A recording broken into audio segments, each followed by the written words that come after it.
Good evening. We're continuing our series. If I'm not mistaken, it's number 21 today.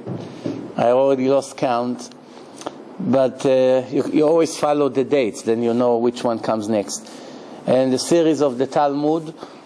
And I'm trying to remember where we finished last week. Last week we spoke about Tu B'Av, the 15 days of Av. What's the things that used to happen in that day? The day of the Shidduchim, the day that they allowed to bury the bodies, and so forth and so on. Today we continue. The Gemara says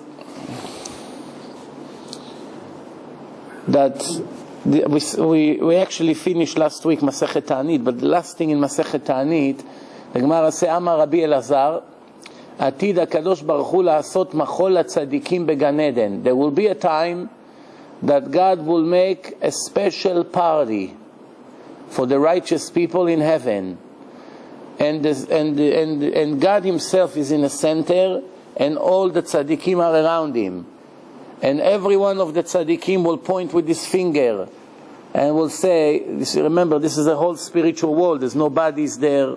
Don't try to imagine in our time that you put somebody important in the middle and everyone stand with their body and point. This is an analogy. Everyone points and says, Ze Hashem kivinu lo.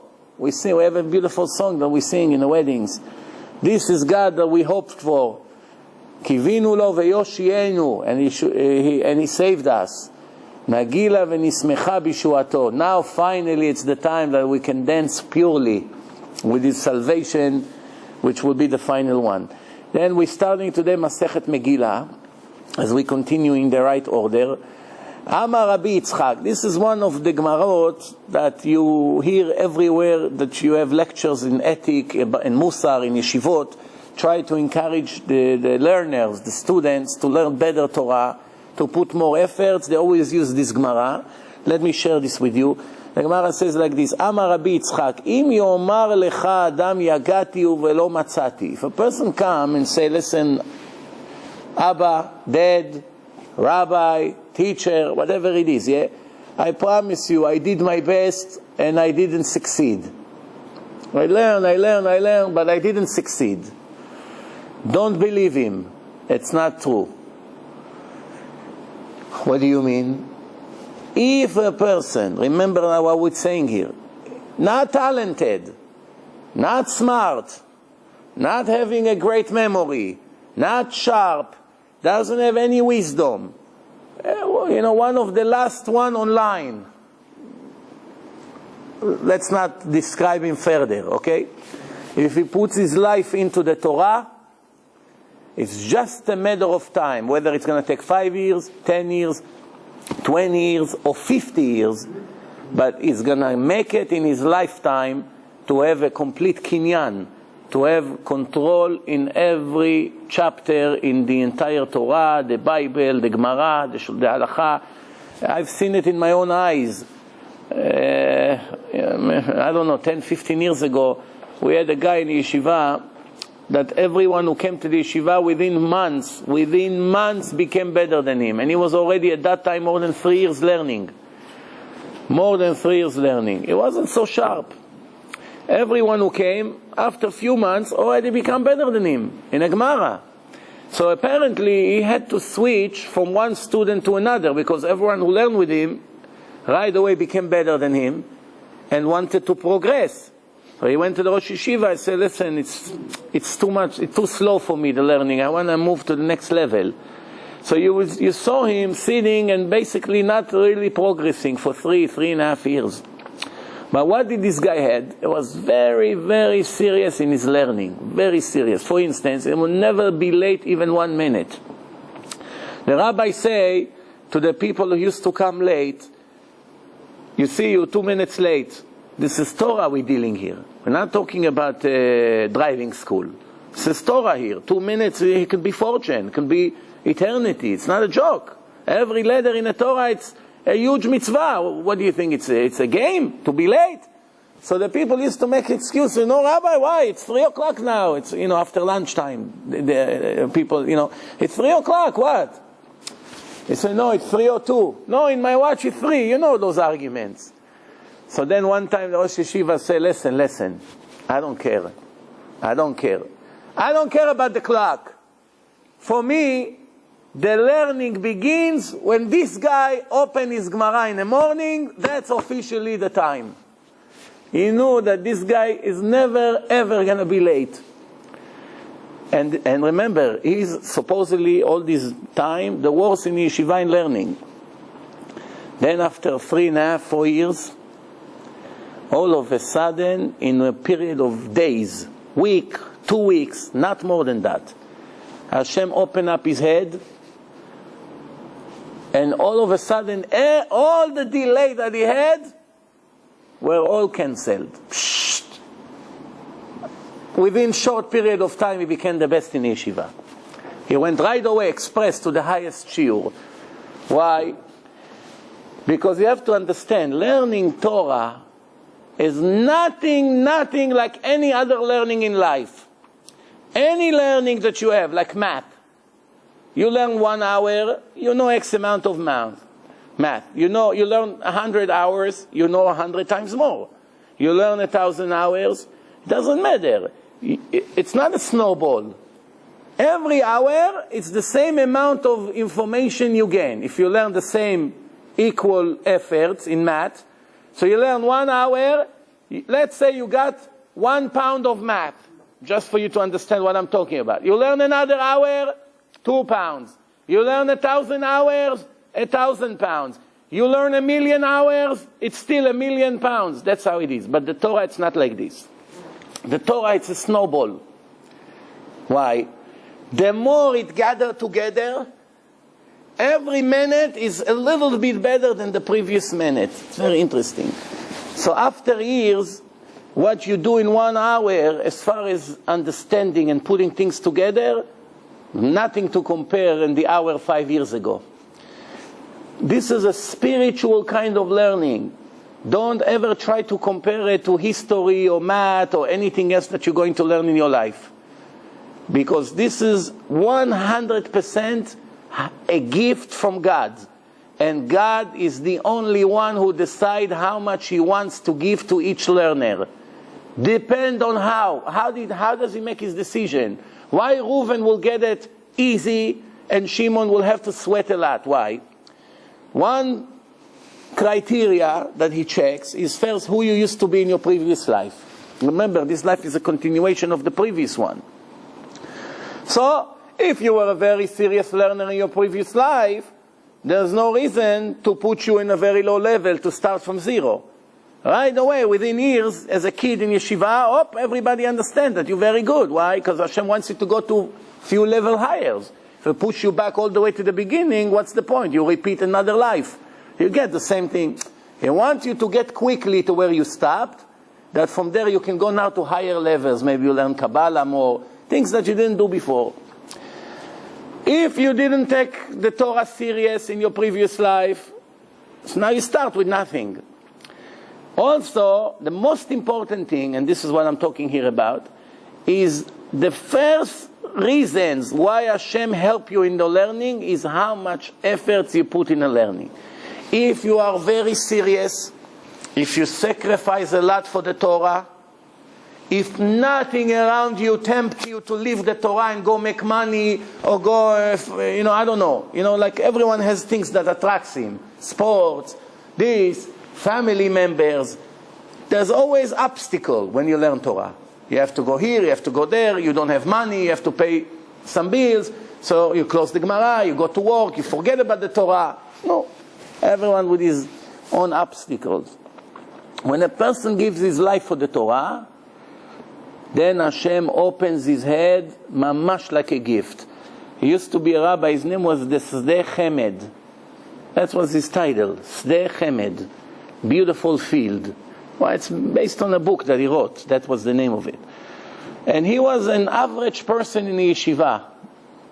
All his childhood and teenage days, it was average, not the worst, not the best, somewhere in the middle. But definitely nobody ever dreamed that he's going to be one of the most legendary rabbis in history. That in every serious yeshiva you have his books today. all over the world. Nobody ever knew that. What made him what he is? He answered the question. He had an enemy, one guy that wasn't a good guy, and was very jealous with him for whatever reason. He's not saying why, but that guy was very jealous with him. Jealous people are a very dangerous threat. That's why you always have to be careful who to be with and who to avoid. Not mitzvah to be around people that you know they're jealous with you and they put their evil eye on you and they make all kinds of problems behind the scene for you. You got to be careful. Also, when you come to help someone and we do chesed, you have to know who to help, who not to help. There are people, remember what I tell you, you don't hear it anywhere. There are people that it's a sin to help them. There are people that if you help them, it's a sin. It's not a mitzvah.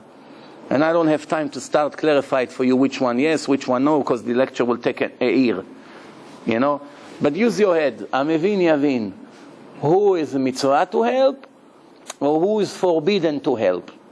One thing I tell you overall, ungrateful people that not only they don't appreciate, they get angry that they receive help from you. It's the ego. You give them, let's say, a suit that you wore. Still worth a lot, still nice suit. Let's say you gain some weight. It's not ripped. It's a decent suit. You give it to them, instead of kiss your hand and say thank you, they get angry. You understand? These kind of people, or people that see that you got promoted and it drives them crazy. You know, or they see that you got a new car and their eye is on a car, the next day the car is totaled. People that instigate. People who making scenes with the help that you're going to give them. They're going to violate Shabbat, they're going to buy non-kosher food, then you're not allowed to help these kind of people. People who speak against Hashem. People who criticize the Torah. Ignorant people that don't want to help themselves. There's no mitzvah to help them. You understand? So there's a list. Don't already jump to conclusion, because everything I mentioned, we have to learn deeply in what scenario you're allowed to help them and what scenario you're not allowed to help them. You understand? But there are certain things in life. I give you one example. Let's say there's a person in one synagogue that when they finish the prayer in the morning, they want to say the last Kaddish before Aleinu Leshabeach. The Ashkenazim say it after Aleinu Leshabeach. The Sfaradim say it before. Before the Kaddish, we say Tana Deve Eliyahu Zachur Latov Kol HaShoneh Halachot Bechol Yom. There's a part from Tana Deve Eliyahu, it's a holy book, Meyuchas LeEliyahu HaNavi. It says that every person will learn laws in Shulchan Aruch every day, guaranteed to have a share to the world to come. That's like a bonus. This is a special sgula to be able to go to Olam Haba, to heaven, easier than before, if you do it every day. No. So there's one guy, it's all mostly business people.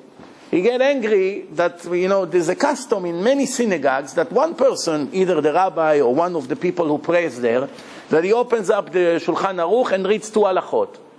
Or say a 1 minute word, like Dvar Torah, something like this. So he keeps going like this. Like this.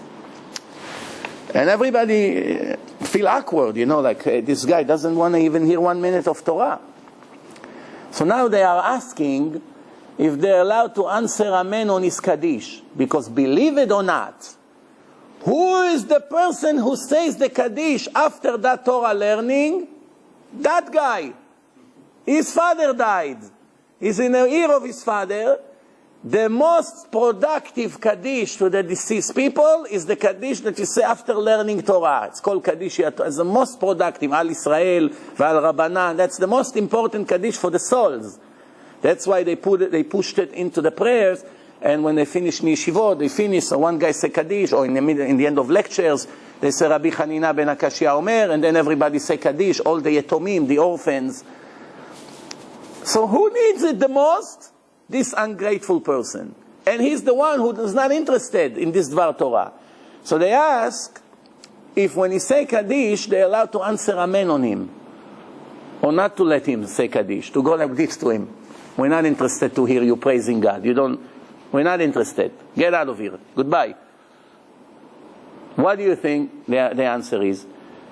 The answer is he has to receive one warning before they fill up his mouth with feathers, that he won't be able to make a beep. He give him a warning. A person that is against the Torah is not welcome here. Either you be quiet or don't step in this shul ever again. But definitely, we're not going to answer amen. It's brachot levatala. You say brachot, not one person in the shul would answer. Why? You are not welcome here. Why? The shul was made for people who love God. They come to praise Him, they come to talk to Him, they come to request, they come to cry for the problems. That's what it means, synagogue, shul. A person that cannot hear the words of the Torah of Hashem, which is the most important thing in life, what's the point of coming to shul?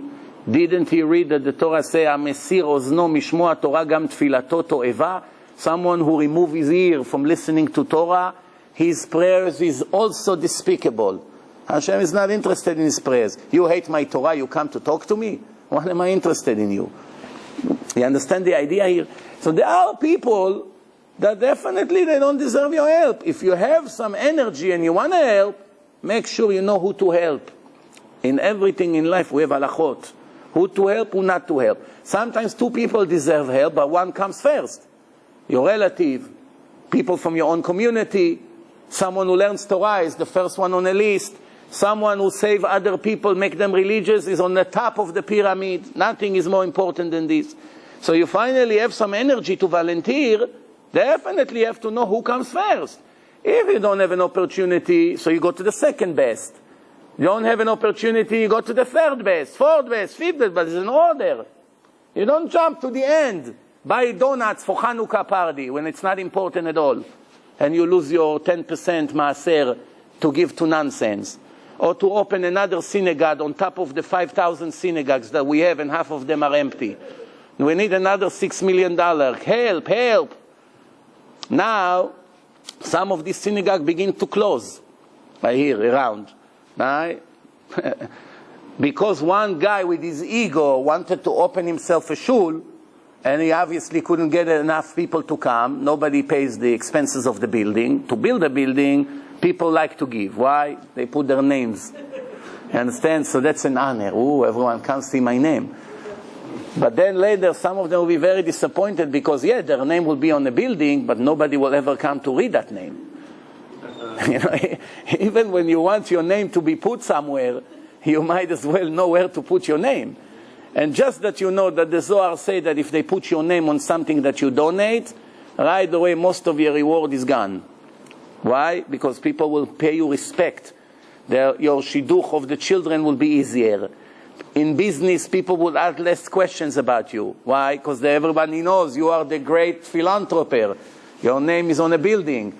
A guy that gave $1 million to our community, to the shul. How much question I should ask about him in business? Of course I'll give him my money to invest by him. He's a good guy. Usually it's the other way around.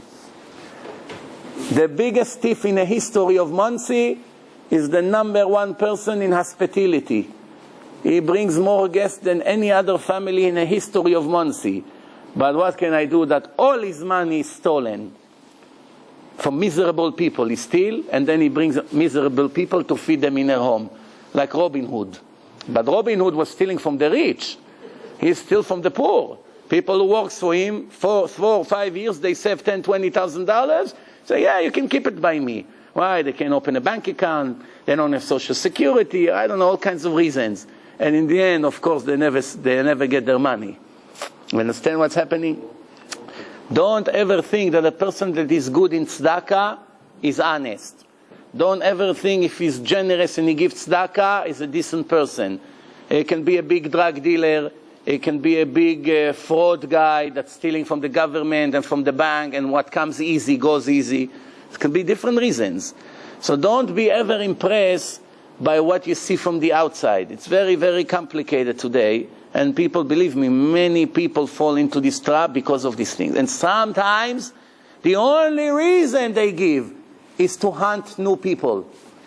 The same thing when they grow that nice, beautiful gray beard, and they buy the best Rosh Yeshiva hat, and they walk with all these things. And of course, you know, I don't have to tell you. But today we have to be very, very careful, and that's it. So we go back to what we started. So the efforts, when a person learns Torah, the efforts is the most important thing. If Hashem see that you really do, the Torah always comes first. I'll give you an example. There's one guy, he gives a shiur for years, every night between 8 and 9 o'clock. Thank you. Between 8 and 9 o'clock, he gives a shiur. I'm sorry, between 7 and 8 in Israel. Between 7 and 8, he'll teach a group of people that comes from work and they learn for 1 hour by him every night. That's their night learning. One time, he told them, guys, my daughter gets married tomorrow. You know, I'm not coming tomorrow. But, I want you all to learn between you. You go over what we learn. And at 9 o'clock, 8 o'clock, when you finish a shiur, it's in Bnei Brak. The catering place is 5 minutes walk. So you come there, you come. Hopefully you'll make it to the chuppah. Of course, yeah, we have to learn.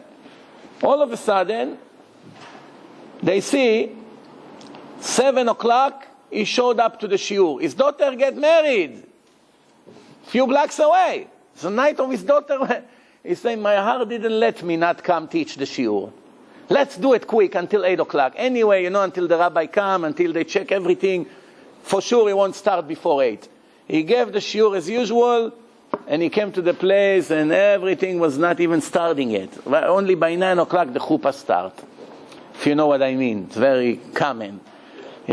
Only by the Ayekes Ashkenazim, they say 7 o'clock, and they expect it to be at 7 o'clock. By the Sfaradim, they know if they say 7 o'clock, they mean 9. They already take an hour in advance, because they know if they tell you 8, you come at 10. So they say 7, that you show up by 9, unfortunately.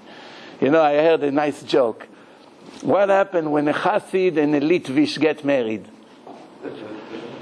They are late exactly by 1 hour. Because the Litvish are very precise. And Hasidim, 8 o'clock, it's 9 o'clock. So they come exactly 60 minutes late. What happened? What happened when a Litvish and a Chabadnik gets married? The Mashiach come exactly on time. That's good jokes. That's only jokes, relax. So anyway, so now, it says like this.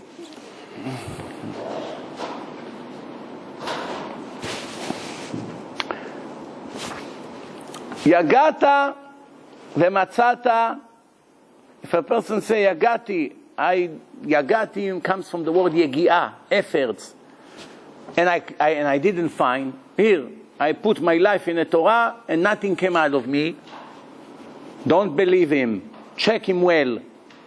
In the middle of learning, cell phone, every 30 minutes cup of coffee, every 15 minutes, 5 minutes break, cigarettes, text messages, today doesn't feel good, tomorrow he has a doctor's appointment, the next day he has to take his kids, the bus didn't show up, tomorrow he has to renew his license, the next day his aunt coming, he didn't see her for 5 months already.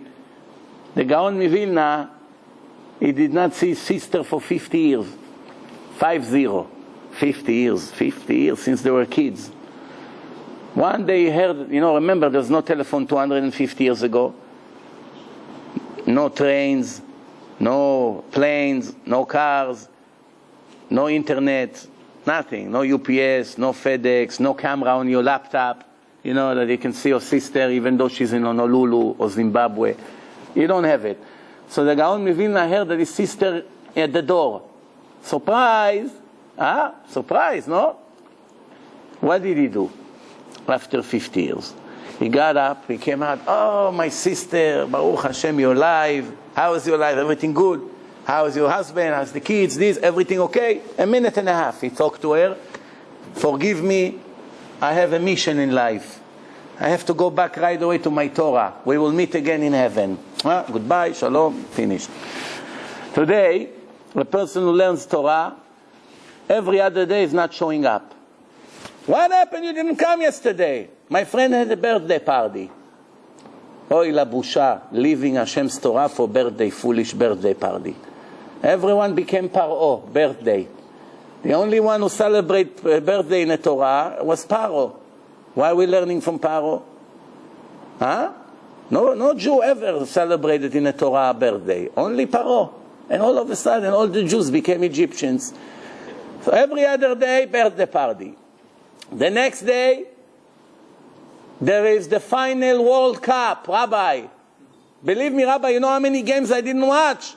But the last 2 games I must watch. It's the semi-final and the final. So today and the next day I don't come, Rabbi, but don't worry, I'll come. Next time, every day 10 more minutes, I'll bring it back, what I lose. So, you heard about Rav Shvadron? Rav Shvadron was a great darshan. Rav Shvadron. When Rav Shvadron was talking in Yerushalayim, as soon as he opened up his mouth, from his voice and his look, the people will be scared to death. Before he spoke about something, just he say, something, everyone was frozen. It was a massive darshan, speaker. So one time, one of his students didn't come to the shiur. So he told him, whoa, finally somebody like you became Baal Tshuva, became tzaddik. You used to come every day. What happened? You didn't show up for a few days. So he gave him that stupid excuse. Rabbi, please forgive me, but I just couldn't miss the game. There's a final game in soccer. So the rabbi told him, what is this? Ma ze kaduregel? What is this football? So he said to him, you have a ball. It's made from leather. And you run after the ball, and you kick it, and it goes into the net, into the goal. So he told him, what's so important? What's so special about it? I can also kick the ball into the net. What's to do, he says. You're completely ignorant in the game. He never saw what it is. So he told him, no, Rabbi, the whole point, you have defense. You have massive, strong guys that they don't let you. They fight against you. It's one obstacle after the other. And the idea is to go around them, between them, they push, you have to be strong until you make it and you kick it into the ball. So the whole idea that it's hard, huh? So if you overcome the obstacles, then you reach your goal, no? So the guy yes, you should have learned, your ear should listen to your mouth, what you just told me. You should have learned that to become a Talmud of the Torah, to become a student of the Torah, there's a lot of obstacles. Among them is that foolish game of yours. The idea is to overcome the obstacle, not to fall into the trap. What do you think? If there was no games, no NBA, no soccer, no tennis final, no wedding of your cousin, no birthday of your neighbor, no this, no that, you have to shop for your wife, you have to shop for your grandma, there's always a reason. Always a reason. Whenever you're going to learn Torah, when Hashem said that you must learn Torah morning and evening, what? He didn't know that there's going to be tons of weddings in your family. Every religious family have 100 relatives. Right? Every week there's a wedding. Wedding, bar mitzvah, brit milah, another this, 50 years anniversary. What? The opening of a new shul, achnasat sefer Torah, engagement, first lechaim. 2 weeks later, engagement. Then, wedding. 3 nights gone from his life because he has some friend from 20 years ago in yeshiva that invited him to his wedding. So when are we going to learn Torah? The Torah comes before all these things. Not for a female though, right? For a female like you, with your knowledge and understanding, maybe I'm not so sure. Yeah. First of all, I always say to myself, we find in the Gemara there were many females that were smarter than the Tanaim. The wife of Rabbi Meir Baal Hanesh, she used to put tefillin and come to argue with the Chachamim. She was always right. Halacha kmo Bruria. If you ever hear women in Israel, their name is Bruria, they name after her. The wife of Rabbi Meir, Bruria. She knows Torah, the Chachamim were scared from her. If she show up, Rabbi, I heard your ruling on that subject. Let me tell you what I think. Start like this. Bruria, how did he get shred? She learned Torah. No, the truth is that women are not obligated to learn Torah like a man. Gemara, Talmud, but they have to know halachot. And you need many years of learning to know halachot. But is it better for me to do a chesed or to learn Torah? To learn Torah is better. Really? Yes, sure. To learn Torah, first of all, is chesed for Am Yisrael. To learn Torah, it's chesed for Am Yisrael. Every Jew who sits and learns Torah helps to save souls of Jews, help to serve the world, help to save Israel, help to make less sicknesses, help the army to win, help to protect against all the enemies, which is 90% of the world who wants to destroy us forever and ever. The Torah saves us. As the Torah says, Im lo briti yomam v'layla, chukot shamayim v'aretz lo samti. If not my Torah that people learn around the clock, I would not maintain the law of universe. Heaven and earth cannot, the world cannot survive 1 minute. So obviously, so now you may say, okay, women are not obligated to learn Torah. They're not obligated to learn Gemara. That's really what they're not obligated. Because Gemara, it's investigations. That's called Torah shebe'al peh. But they definitely have to learn Chumash. Yes, sure. And they definitely have to learn the law of Lashon Hara. They definitely have to learn the law of modesty. They definitely have to learn the law of Nida.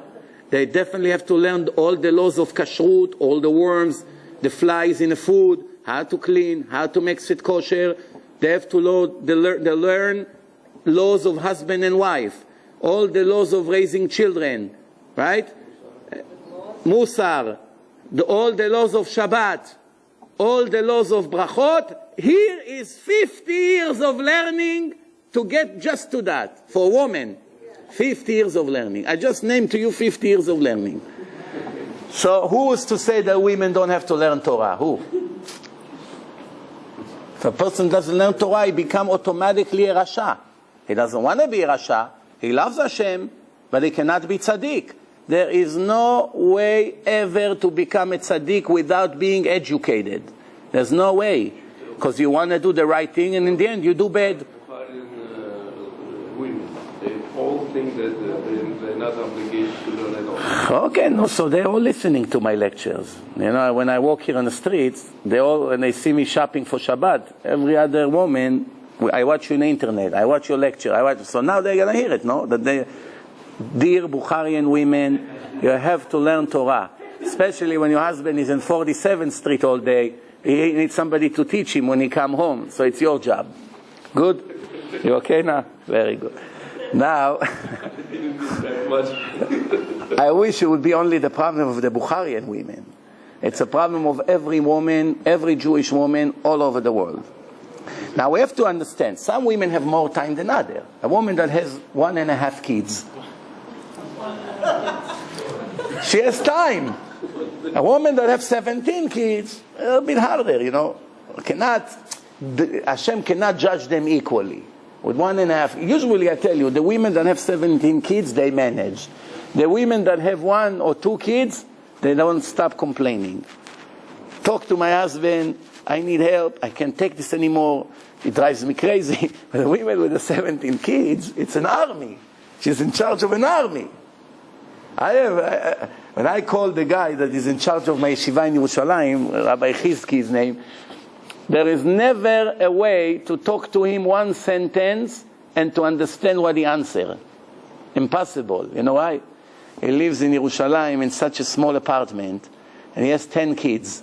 And all the kids are in one little tiny room the size of the bathroom outside here. That's the way the apartments are, very small. So he's sitting, and around him there are 10 kids, boys and girls, and baby, and it's the Philharmonic Orchestra. Just much, much louder than what they have in a concert. He says something 20 times. What? Can't hear him. Why? The noise in the house. Now imagine his wife lives like this around the clock. Around the clock. And she managed. If she has 1.5 kids, she has time to complain. Why, this is not the way I want. No, this is not the way I want. He doesn't buy me a new table. This table is breaking. Everything I ask, he doesn't care. My car is 3 days he didn't make inspection. 3 days I don't have a car. Can you believe such a thing? She doesn't drive anywhere anyway. She's 2 blocks away to buy grocery. No big deal. She can order from the store. But when the life is too easy, then we want more and more and more. You know, many people who goes to Israel, they have very hard time. Why? They think that they can bring the comfortability of America with them to Israel. And that's when they get the shock of their life.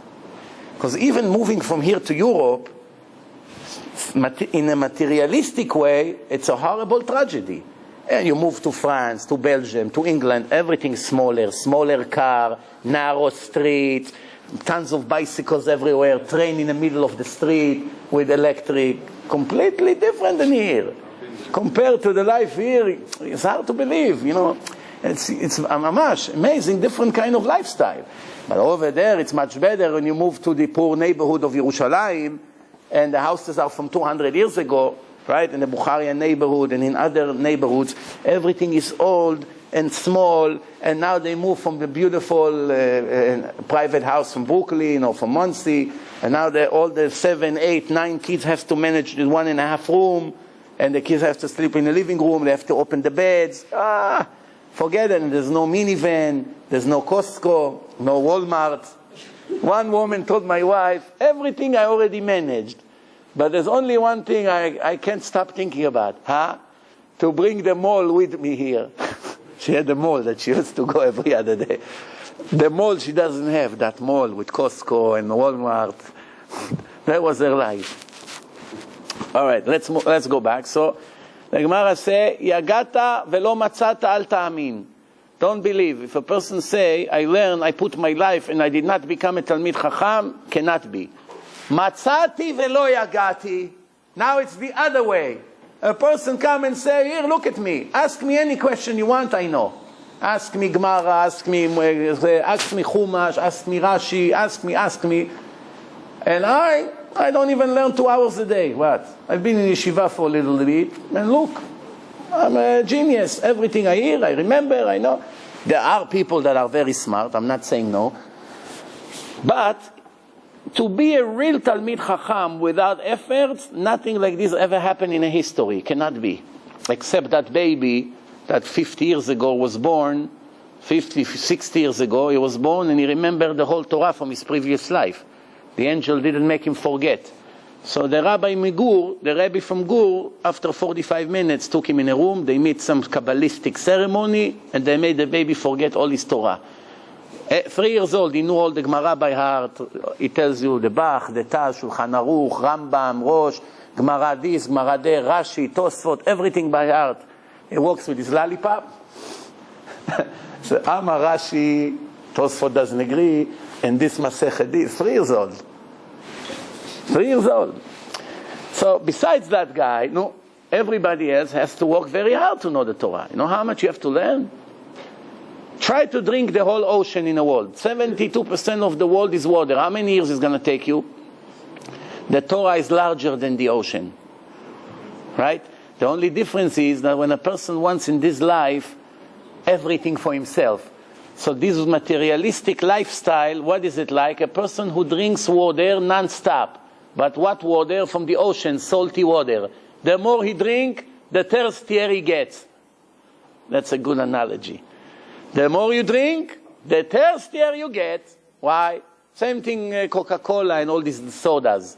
You drink, 10 minutes later, you're more thirsty than before. That's the way it's designed. It's designed like this, that you're going to want more and more and more, of course. Same thing in a casino. A person comes to the casino without sleeping last night. On the way to the casino, 5 accidents almost he made. His friend, Moshe, hey, I'm young, I don't want to die. I'm tired, I didn't sleep all night. As soon as he comes to the casino, he becomes a tiger. Right? They make special oxygen there. Some kind of drug that wake up the people. Some people sit there a week without sleeping. Especially if they lose. Then it's hard to sleep even without this oxygen. All right, let's move on. So if you think that a person come and say, I know everything without learning, don't believe him. Then if a person come and say, Yagati umatzati, I put my life for the Torah. Every inch of my effort went to the Torah, and finally I got it, believe him, he's not lying. Because that's the only way. And the Gemara say, Hani mili b'divrei Torah. Everything we said, only about Torah, not different kind of learning. Different kinds of learning is based on how many hours you learn. Doesn't matter it was hot or cold. When you learn math with air condition or without air condition, you get the same reward. One day you'll be a teacher and they pay you $500 a month. That's going to be your reward for the X amount of hours you learn math. Nobody pays you more if you learn without air condition in college. Or if they gave you a nice place with air condition, you still make the same salary.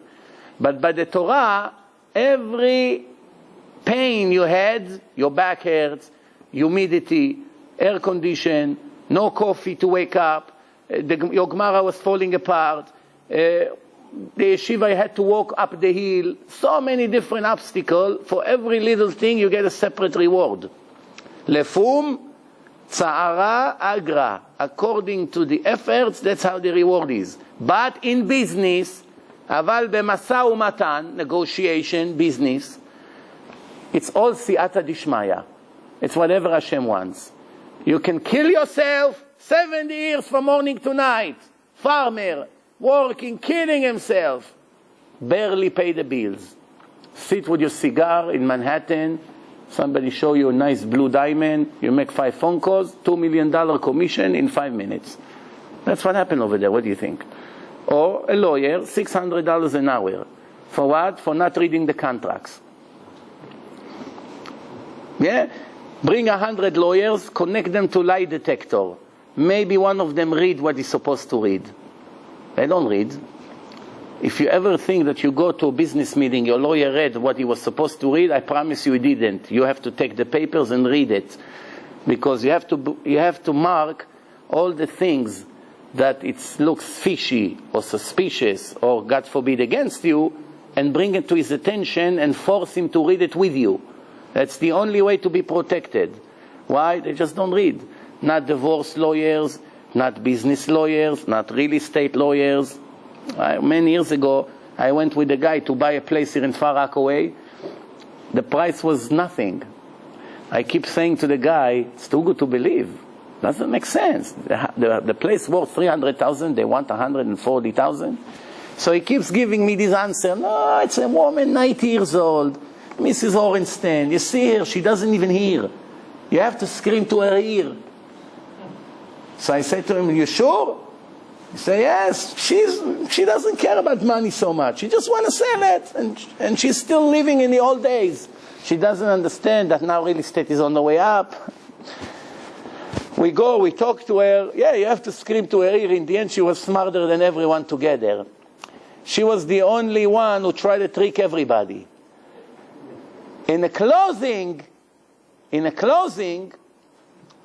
after giving them, I don't know, $10,000, $14,000 down, I don't remember the rules. The rest, you have to, got the mortgage. Everything is ready. The title company is over there.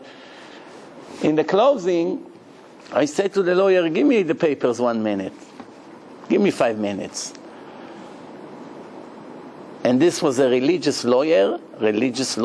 He claimed that at one point in his life he was a Rosh Yeshiva. Until he went to learn and he became a real estate business lawyer. No. So I read the papers, then I see something that looks very bad. I see in the bottom, in small letters, there's a star, there's a comment, subject to rent control. What's the point? This place, it's a rooming house. It's a house that they divided to many rooms, and every tenant has his own room.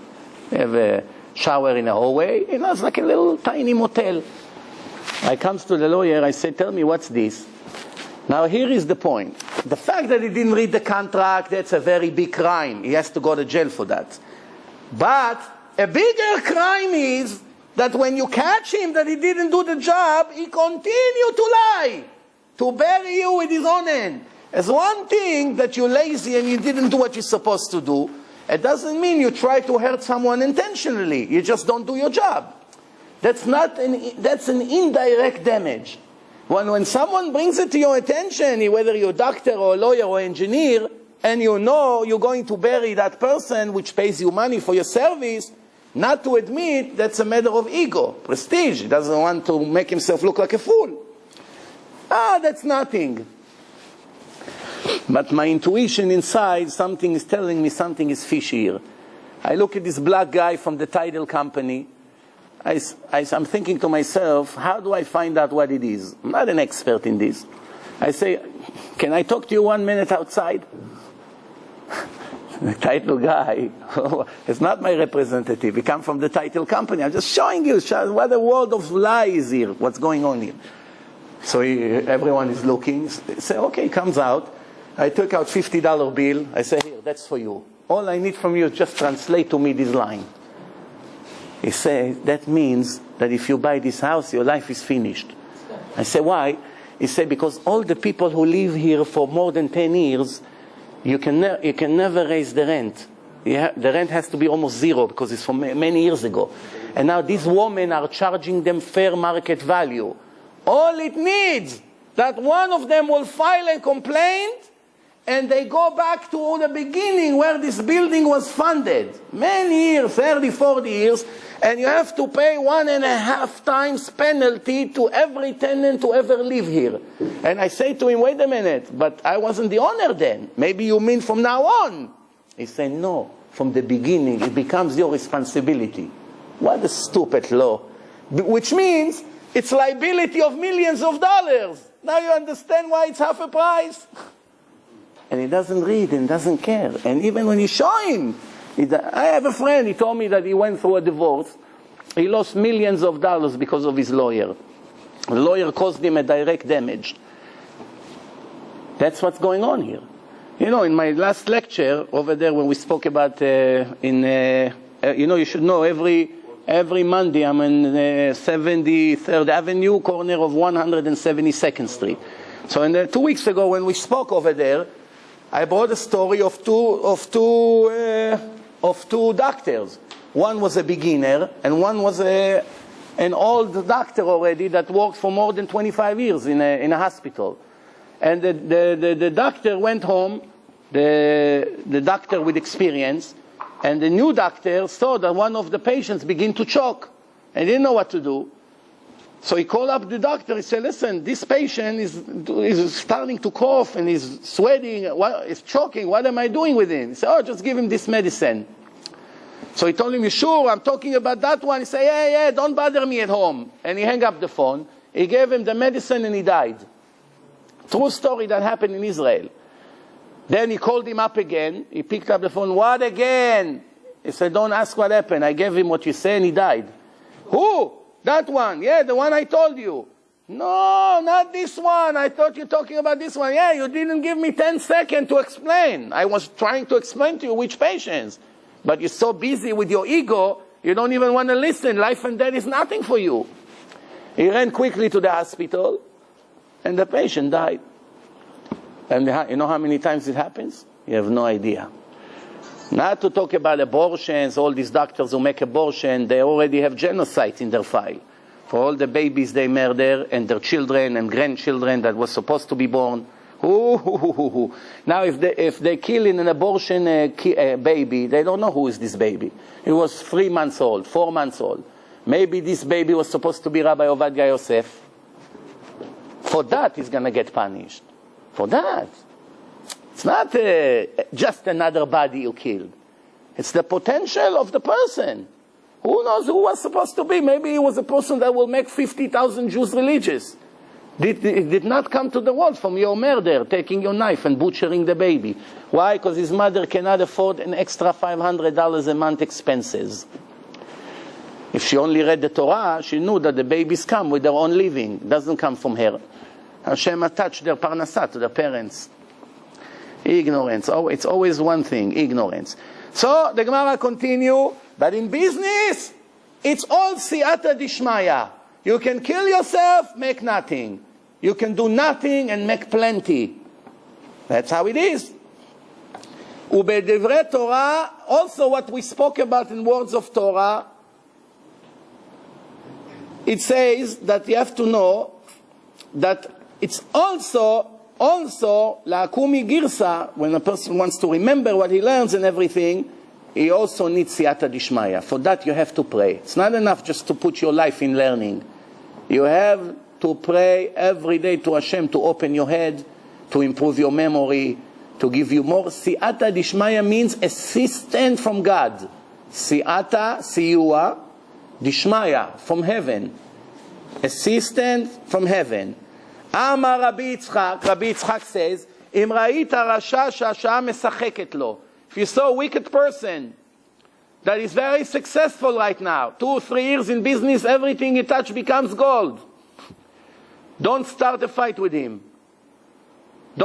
Stay away from him. Why? That's his time now. Every wicked person has a period of time that Hashem pays him for the few good deeds that he did in his life.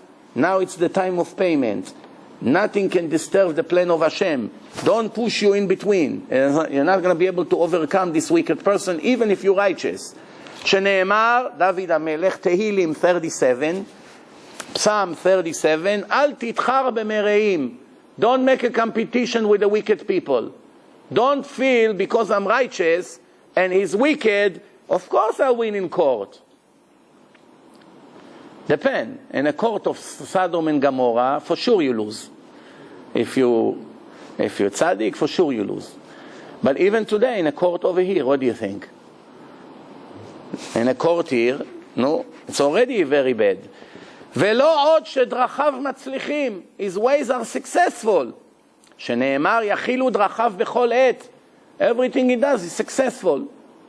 Another store, another restaurant, another new Mercedes, another vacation house, private jet, next thing he buy a mall, next thing he buy a big company, all of a sudden he owns a television company, next thing is the President of the United States. One thing leads to another, no? שנאמר מרום משפטיך מנגדו ולא אלא שרואה בשונאיו שנאמר כל צורריו יפיח. Bottom line, to make a long story short, every person gets in the end what he deserves, but sometimes in the middle of the process, don't expect every second of the process to be justice. What counts is in the end. In a boxing match, you have the honest boxer and the tricky one, the one who bites and do bad things. So those two are fighting. It seems that the wicked one that doing illegal things is winning. Who cares? Why do we care? How many rounds they have in boxing? Until the end. 12? 15? Bottom line, in the 12th round or 15th round, when the ring goes on, we now care if justice was done or not. In between, it's nothing. The Chilonim, the secular Jews, have few beautiful sentences that they made over the years. One of them, it's worth learning. Just like we learned the Rambam. Every word of the Rambam is holy and good and true. Everything from the Torah, it's true and holy and positive. Once in a while, they also have something that they say that it's better to remember. What do they say? צוחק מי שצוחק אחרון. Who understands Hebrew? צוחק מי שצוחק אחרון. Yeah. We don't care who laughs in the middle of the battle. Who laughs in the end? You can be laughing an hour and a half, and the last minute your opponent is laughing and you're crying for 20 years. Huh? No? Isn't it the way? I give you an example. One boxer is hitting the other one. A, he's hitting B, non-stop 12 rounds. B is like this already. In the last 5 seconds, out of nowhere, B moved his hand accidentally. Gave him one in his eye slashed open, the guy fell on the floor, and he sent him express to the 3rd section in hell. Automatically. Finished. What happened to him? What happened? 12 rounds, one was happy, singing, one punch, send him to Gehenom. So in the end, who's laughing? Who got the $30 million? The one who was laughing for 12 rounds? Or the one who in the last second did something and got it all? In this world, all these wicked people are smiling and laughing and they control the media. When we go over there, They'll be the most miserable people on earth. The more wicked they are, the more money they have, the more we have to feel a pity for them. If a person is wicked and is poor and his life is miserable, at least you know God didn't give up on him. He's still punching him. Wake up, my son. Once he becomes successful, that's like bury him completely. So far, it was only digging his grave. Now he's pushing the head in. You got it? Because you know, the more wealthy he becomes, the more luxury his life becomes, the chances that he will come one day closer to Hashem is lower and lower. That's called Osher Shamur Leba'alav Lera'ato. So, we're still in Masechet Megillah. The Gemara says,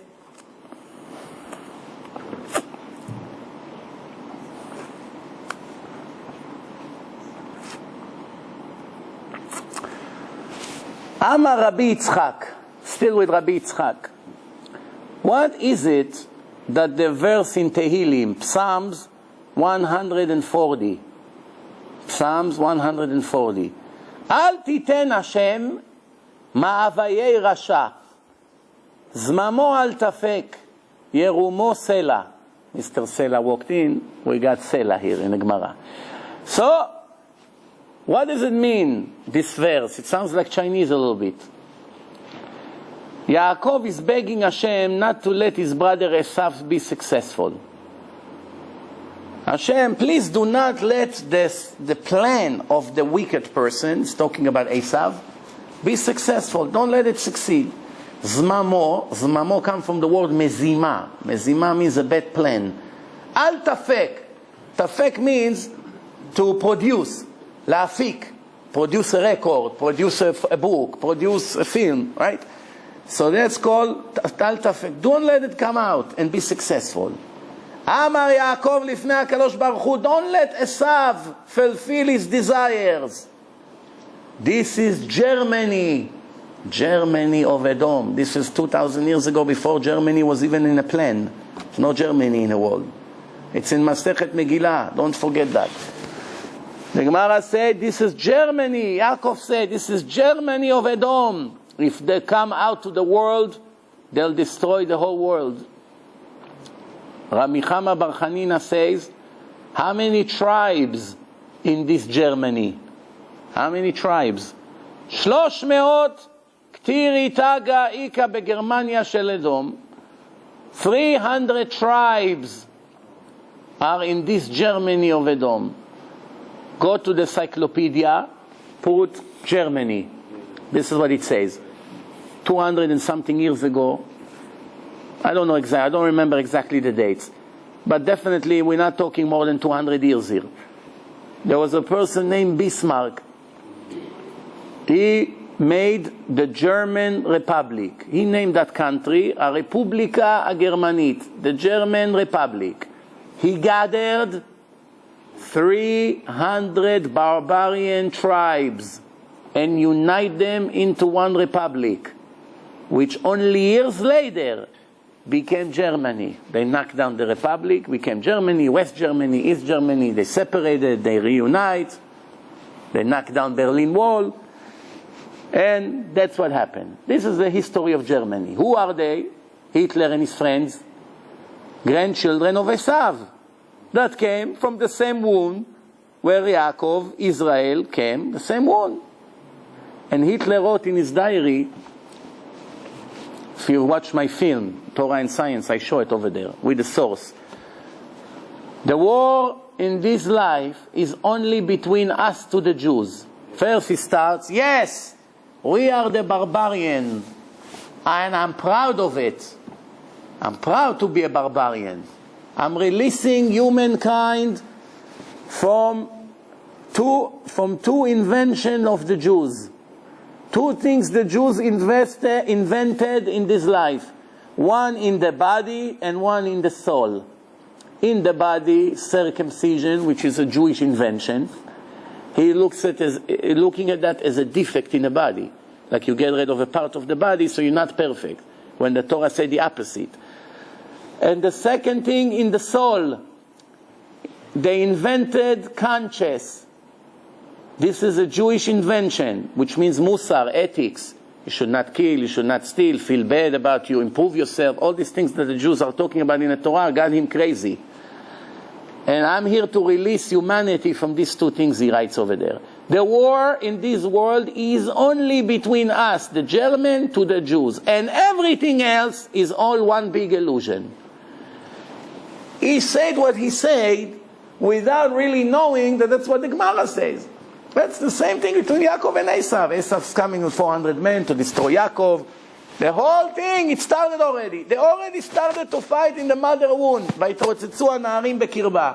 Didn't start 60 years ago when Hitler went to power. This is a part of a plan that started 3,400 years earlier.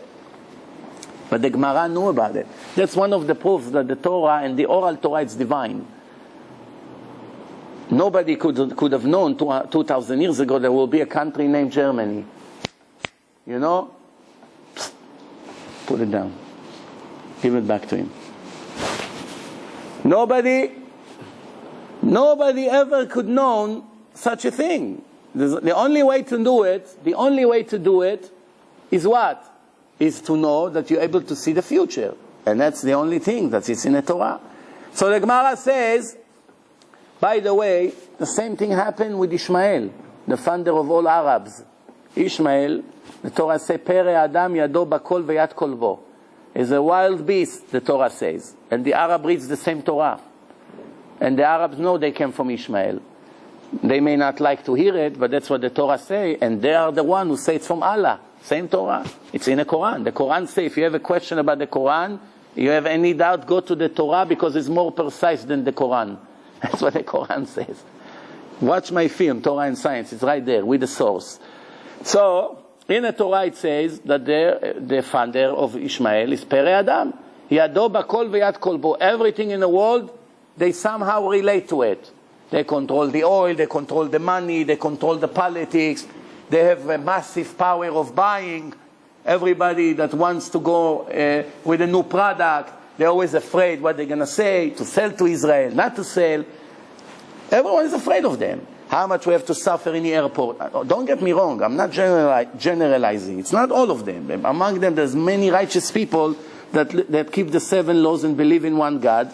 And they're anti-terrorists, and they don't want to murder, and they are themselves a victim of their brothers who terrorize the whole world. Because remember, the ones who suffer the most in the world is innocent Arabs. They suffer more than Americans and more than Jews, because everywhere they go, they get intimidated. It's impossible to see an Arab person pass through security and not being bothered by 3 or 4 investigators for an hour or 2. So they are actually paying for the, I don't know, percentage, the 5 or 10% of the people among them that are filthy murderers. All the other ones pay the price. But the difference between them and us, that in our society, the minority scream or the majority scream. When one side don't like the other side, the democracy, the freedom of speech, people are screaming against the government, against the police, against the court, against whatever they don't like. Over there, nobody makes a beep. Because if you come and speak against Al-Qaeda, the next day you're dead. You come and speak against Hamas, the next day you're dead. It's very dangerous over there to speak. They don't let you. There's no freedom of speech over there. You want to talk? You know, one guy wrote a book, Salman Rushdie, 15 years ago against the Quran. 15 years he's underground. 15 years they're looking for him to murder him. They never forgive. They'll never forgive him. The ones in Denmark, somebody in Denmark that spoke against them, forget it. He has 10 bodyguards around him or all around the clock. Very dangerous. One guy asked me, why don't you make a debate with one of their professors to Quran? We have so many mistakes in the Quran. Make a debate like you did with the priest. I said that the debate with them will finish just as good as the other one. But then the next day you'll never see me again. Of course, what's going to happen? It's enough lunatics over there that will take it to their heart and come to blow up your whole home. You know, I just hope they won't follow me to the yeshiva or to the synagogue. Or maybe I should hope that, because that's going to save me, sitting in the yeshiva. But the idea is everybody knows. Nobody dares to debate them. In the old days, the Christian used to be like this. when the Ramban had a 25 minutes debate with the cardinals, the Christians, that night he had to leave Spain, escape from Spain, because tomorrow he'll be dead already. He already knew they're getting ready to kill me. Why? I insulted them so much with their nonsense in their book that they cannot bear the embarrassment. So they have to kill me. He had to leave. Today, the Christians are using a different tactics. They don't come with the sword and the gun. They come with the sweet talking and lots of money behind them. All the donations go to the missionaries. They don't come to me. If I want to give 3,000-4,000 CDs a month for free, I have to beg people to help. There are a few good people, not rich. I don't get a penny from rich people the whole month. Not one penny. It's very strange, you know. I spoke in some very, very fancy towns here in New York. Very fancy. Every house is 5 million and up over there. Not $1 comes from there the whole month. And another fancy place, not $1 comes from there. And in California, the most fancy neighborhood in America, not a penny comes from there. And Florida, in a very, very fancy neighborhood, one of the 7 most fancy neighborhoods in America, $180 come a month from there. Take the 5 top neighborhoods in America, I gave many lectures over there, all together $180 a month. How much they give the Israeli army? Probably millions. How much they give Hanukkah parties? Millions. How much they give stupid signs on a street that does not help anything to the Jewish nation? Who knows? You understand the point or no? But to save our brothers and sisters, to make more and more Baalei Tshuva, to bring the Torah to people's mouth and eyes, only very few intelligent, smart people that understand the potential. The rest, I don't know what's going on here. Very interesting. So we continue here. The same thing with Ishmael. Ishmael was also a wild beast, the Torah says. So the nation of Israel we're already asking Yitzchak, Ishmael is a very, very serious threat to my children. So Hashem say, I'm not punishing a person when he's not guilty yet. Of course I know in 10 years he's going to be a massive murderer. Of course I know he's going to be another Hitler. But right now, is he guilty? Today, Rosh Hashanah, today. I'm reviewing his previous year. He deserves execution? The answer is no. He didn't do it. He has a lot of bad plans. I do not interfere with the free choice of a person. That's the whole concept of life. A test. Menaseh Hashem etchem. I'm testing the Goyim, I'm testing the Jews. When do I interfere? When what he wants to do is against my plan. For instance, he wants to murder Rav Ovadia Yosef. They already have 30 different plans to come and blow his house with a missile. Every time Hashem made the security services and others, they found out their plan. It never went through, Baruch Hashem. Why? Hashem doesn't want him in heaven yet. Still has a lot of things to do here. If they want to interfere with Hashem's plans, he won't let them. But if the people deserve to die, not only Hashem does not interfere with their plans, he assists them, like he did in the twins. When he wanted 3,000 people to die, he chose which people supposed to die, and he put them over there that day. Many people didn't make it over there. There was slichot. Many Jews were supposed to be there. Thousands. They all got delayed. People who got there were on the way to the building. The police didn't let them in. And those who were supposed, unfortunately, to die, I feel bad for every one of them, but when Hashem kills someone, he knows what he's doing it. Only he knows. We don't understand. Not always. Sometimes we understand. Most of the time we don't. Everyone was supposed to get killed. Hashem puts him over there, and he made 2 falachim, 2 ignorant Arabs that went to school in Florida to learn how to fly and plane and never learned how to land. And nobody saw it. They only came to the course just to take off and fly the plane. When they were supposed to come to get tested on landing, which is the hardest things in flying planes, to find the track and to land smoothly, they never showed up. And it didn't, and I don't understand. You see Arabs, again, not all Arabs are terrorists, but you see Arabs that are from Saudi Arabia, from other countries, coming to learn how to fly big planes. That's already not a red flag, a burgundy flag. Very, very, Every fool should have seen, hey, the FBI, why don't you take a look what's going on here? Nobody saw. Next thing, they only come to the course just to take off and to fly the plane, but not to land. What else do you need? Make some research. 5 minutes, check passports, where they came, what? Check their bank accounts. Go to the judge, get a subpoena, check their bank accounts, see how many millions they got, how many people are gathering together. Follow them 1 or 2 weeks. They are experts of bothering innocent people. Somebody who made $5,000 in inside information in the stock market, they choke him. But the terrorists are celebrating. Or the mafia here. I don't want to tell you what's going on out here. You know, the hero on the weak people. The strong people, it's already a different story. You understand? When Hashem wants them to succeed, directly into the building. Take that Muhammad and tell him, fly the plane 1,000 times again to the building, he won't make it. 8:45 that morning, Hashem directed him because that was the end. That's it. Hitler wanted to destroy us. If Hashem didn't want, it wouldn't happen. We'll make Hitler get a heart attack 2 weeks before and the whole plane will go. That's it. Nobody else would have the courage to put together such a massive plan. What was the problem of Hashem to choke him for 2 minutes and that's it, in his sleep? Drink a little bit vodka, cough, choke. Death certificate, alcoholic, finished. Nobody would ever know.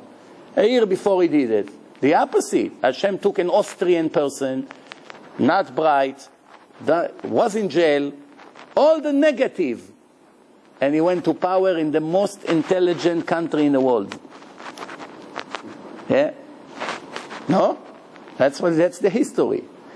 When Hashem sends the leaders, there's always a message with these leaders.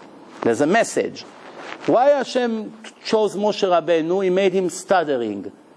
Why? That the people would never ever think that the power of the leader comes from his power of speech.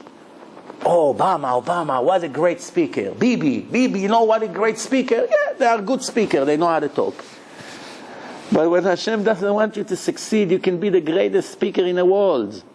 Nothing will help. Nothing will help. And if Hashem wants you to succeed, you can be mute. There used to be Rabbi Berkowitz from Lausanne in Switzerland. He was also a chazan. So he said to him, Rabbi, why you always present yourself as a chazan, as a cantor, when you are a rabbi? Officially you are a rabbi. A rabbi is a much higher title than a chazan, a cantor. A cantor can be a complete ignorant person, doesn't even know how to write. You know, he knows how to read, but he doesn't know really how to write. His spelling, whatever. Can be a chazan. If he knows how to sing, beautiful, very good. Knows how to aim to the world, to say the right word. He understands the meaning of the word. Can be a chazan. So, what's going on here? So he says, I tell you why. When I stand in my lectures in front of my audience, they fall asleep in my face. That's the fortune of a rabbi.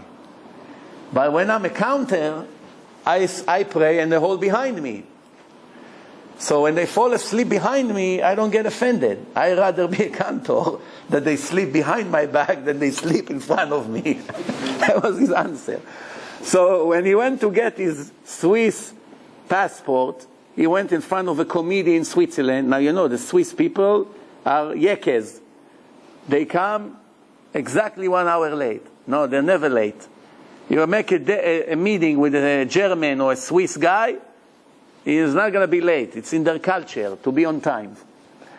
So the Swiss asked him, Rabbi Berkowitz, with all due respect, you have your synagogue, you came here, and now your visa expired and you have to leave the country.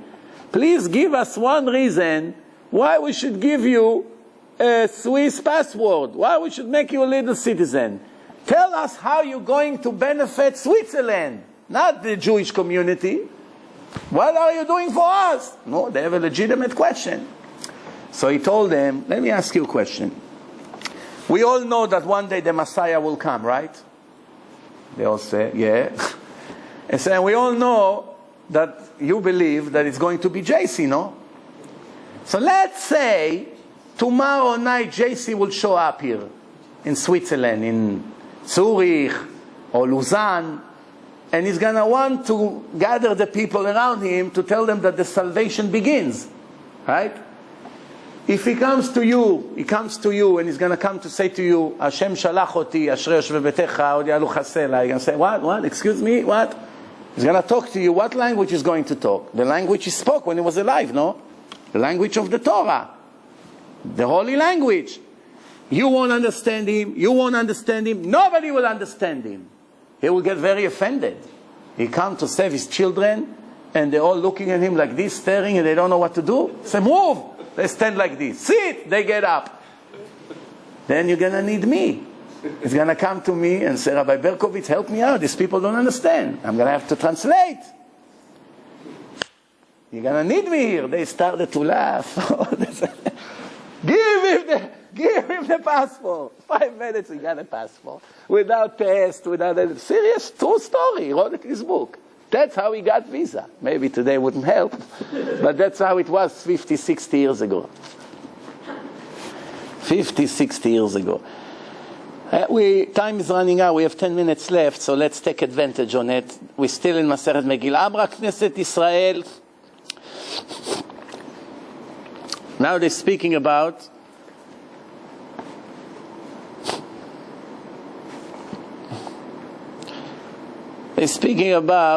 Shaul HaMelech, King Saul. King Saul was supposed to destroy the nation of Amalek. That was the plan. And he destroyed everyone. He destroyed everyone except one. Who was the one he didn't destroy? The king Agag. There's all kinds of answers why he didn't kill him. Some say he made a kishuf, black magic, and he made himself look like an animal and he didn't recognize him. There's all kinds of things I read in the past years. Bottom line, we go by the simple understanding that he saw that he destroyed everyone and he had mercy on him and he left him. Sometimes it's a bigger punishment to leave the king after you destroyed his whole army and his whole nation. And you leave him alone to see all the bodies. It's worse than to kill him. To kill him, he doesn't feel the suffering. To leave him alone and see millions of people sleeping dead here, it's much bigger punishment. That's what Hashem did to Paro. His whole army drowned and Paro got saved. Lo nishar mehem ad echad. The Gemara says which one survived? Paro. But there's a different reason for it, because Paro, Hashem took away his free choice. Because Hashem already told Moshe, Paro would not listen to you. I won't let him. After what he did to you, I'm taking away his choice. So don't be impressed by his being stubborn. It's a part of the plan. Since he didn't have a free choice, he didn't deserve to die. Why the Egyptians deserve to die, by the way? Why? If Saddam Hussein wants to go and blow out the Kurdish, all Iraqi people has to be executed because they blew out the Kurdish, or the Turkish that destroyed the Armenians. So now all Turkish has to die because 1 or 2 or 5 leaders wanted to destroy them, so now everyone has to die. What's going on here? Why a nation has to pay for their leader's act? The answer is because the only one who can take care of the leader and take him off his power and make him fear is this nation. Nobody else. If the nation come, all of them one hand, today it's very easy. If they had Facebook in the time of Egypt, probably wouldn't have the exodus of Egypt. Right away they will communicate. They see they have enough people in the list. They say, okay, tomorrow at 2 o'clock we go to Paro, we choke him. Let the Jews go. We're tired already. We got blood, we got frogs, the animals are dying. No more. Now they let them go. You don't let them go, we blow out your place. What would he do? All the soldiers will see. They throw their swords away. That's it, we surrender. We don't want to cooperate with you. You won't have a choice. So 2 reasons. One is that they didn't force him to release the nation of Israel. Second, that they took advantage on them after business hours. When they finished to work for Paro, they took him to work in their homes. That's what happened. So they used to go and clean their homes and take care of their homes. And there is a third reason. In the beginning, Paro didn't want to make them slave. He said, no, it's not polite, it's not, And they say, no. They multiply. Soon they're going to take over that country. Immigration. The Jews came 70 people. Look what's going on. As long as the Jews live in Eretz Goshen, in a ghetto, they didn't care. When the problem begins, when the Jews didn't listen to Hashem, Hashem said to them, don't mix with the Goyim. Don't move to Fifth Avenue. Don't move to Long Island, to Miami. Don't move to all these places. Stay together. When you're together, you're not a burden for them so much. Yeah, they're like in jail, in a ghetto. That's how it was in Europe. They always lived in ghettos. You live in my building, you lived in Fifth Avenue, you lived in the plaza, you live in downtown, you live here, you live there, everywhere I go I see you, in my businesses, in the traffic, next to me. Oh, it's too much already. That's what happened now in Europe. They go crazy. When there was a little bit Arabs, no. Now it's all over, the airport is packed. They're going crazy, so they're starting to make laws against Islam. They cannot cover their head, all kinds of things to make the Arab leave. Or there's another problem. What's another problem? In Germany, it's full of Turkish people. The Germans go crazy. Don't be surprised if in 20, 30 years from now will be another Holocaust or a big war between Germany and Turkey. Why? They don't like them. They don't like their religion, they don't like their color, they don't like their accent, they don't like anything about them. And they take away their jobs. Now, if for whatever, let's describe a scenario that the Turks will build themselves a one huge city and they'll only be there, the Germans wouldn't care so much. You know, people only care when you intimidate them. They bring your culture into their face. And that's where the problem begins. When the Jews went to all over Israel, the Torah says, "Vatimalei haaretz otam." They filled up the entire Egypt with their presence. Then they started to worry. So soon they're going to make a revolution here. Europe, in 10 years from now, will be all Muslims. That's it. There's no more Europe. Literally, there's no more Europe. 50 million Muslims in Europe. That's it. 5 million, 6 million, 3 million, 2 million. One. Add together in all the countries, in all Europe, Russia, as many countries. That's it. And they multiply 3 times faster or 4 times faster than the Europeans. So the Europeans, now it's a key moment. Either they will go with the laws of democracy and let the Muslims take over, and then Muslim become the Middle East, another second Middle East, or they're going to go against the law of democracy, because it's a matter of life and death. They say, put the democracy in a garbage, let's start changing the laws. You are not allowed. You are now canceling the visa, canceling everyone they catch on the street, throwing all the illegal immigrants. They try to do it here in Arizona, You see what happened. So far the democracy is winning. They made them change their mind. 10 years from now it will happen again. There's a point that the people of the place cannot stand the visitors anymore. It's natural. That's the way the world was always. It didn't start in our time. So Shaul HaMelech didn't kill him. Because of that we had Haman. Because of that we had Hitler. Tens of millions of Jews died. If only Shaul will kill him, as Hashem say, destroy all of them, do not even leave one. Only one he left. And it cost us millions of Jewish bodies. The Greeks, the Babylonians, the Romans, they all come from who? Esav. Who was Esav? Edom. Germania, I just read to you, Germania of Edom. Haman Agagi. Agag, Amalek. Amalek, Germania. All connect. It's all the same one person. And history shows when you don't listen to Hashem. Now what Shaul did? Shaul was a very big tzaddik. Until now, in history is memorized as one of the best kings we ever had. Even though that critical mistake that cost him to lose his kingdom, you see in Judaism many people call Saul, Shaul. It's a positive name. The best king in history was Chizkiyahu. Then David HaMelech. Then the rest, Shlomo HaMelech. The last things in the life of Shlomo HaMelech, even though he was very important holy king, the last years of his life, the Torah says, if the Torah didn't say, I wouldn't dare to say it. It's in the Torah, in the Tanakh. Vayas hara be'enei Hashem. He made sins. And the women that he married turned his heart away from Hashem in the last years of his life.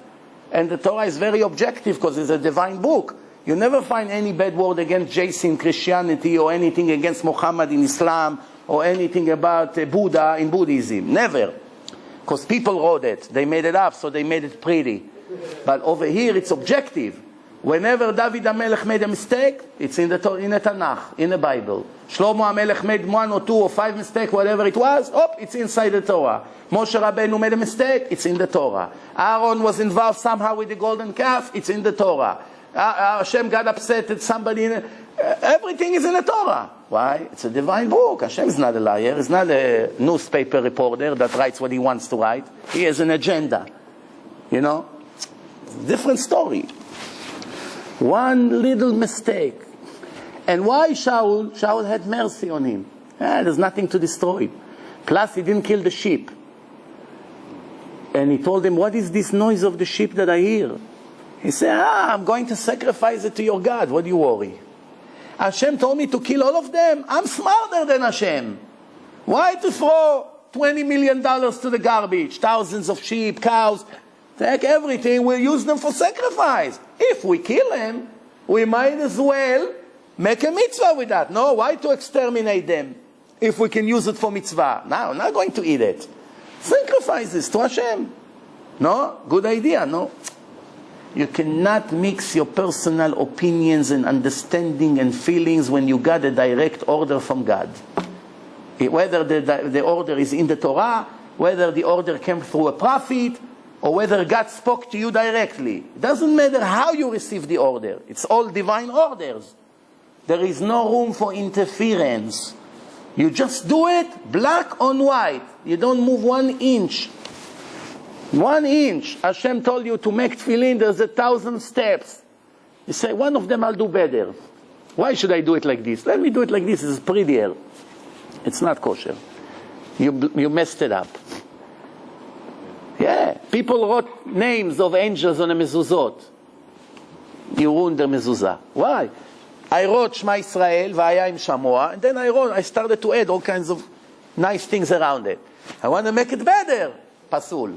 Not good. Why? You don't move 1 inch from what I told you. It's a divine instruction. With divine instruction, you don't mix. So, we finished.